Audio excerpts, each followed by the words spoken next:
This is Jed Distler, and welcome to The Piano Maven, your friendly podcast guide to piano recordings. And before we start, I want to tell you that you can subscribe to this podcast through my Substack page by clicking on the link in the episode description. Paid subscribers get bonuses such as Zoom meetings where we share listening experiences and listen to all kinds of things together. And we'll also have special guests who you can meet and ask questions to.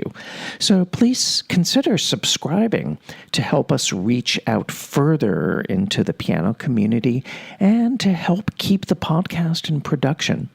This podcast episode is part of a little mini-series. Well, it's actually not that little, but it's a mini-series that I decided to do to celebrate our second season. So at the beginning of the year, I decided that nearly every day, at least during the week, leaving weekends to recover, that we would have episodes where we discuss all 32 Beethoven sonatas, and then I recommend 2 recordings for each sonata.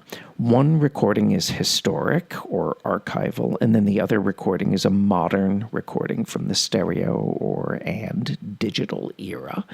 And the challenge that I gave myself was not to repeat any pianist more than once.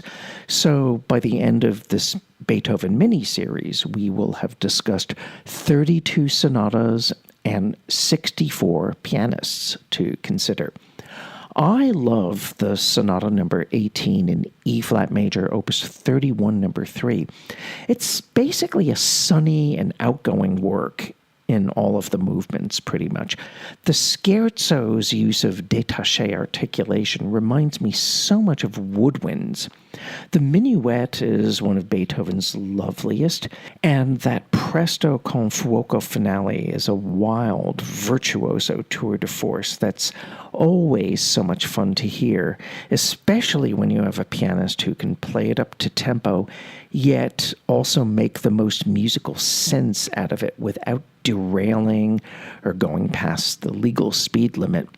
For my archival and historic choice, I'm going to pick a live recording from 1970 by Dino Ciani, and it comes from when he played all 32 sonatas in a series of concerts in Venice that were archivally recorded, and eventually they were released on the Dynamic label.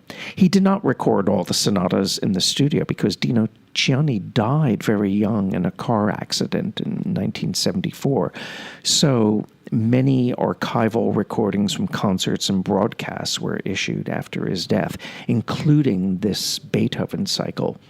The sound quality is very resonant and kind of swimmy, but look, we're lucky to have this performance. In the Opus 31, number 3, Dino Ciani just throws himself into the outer movements with total abandon, taking all kinds of chances.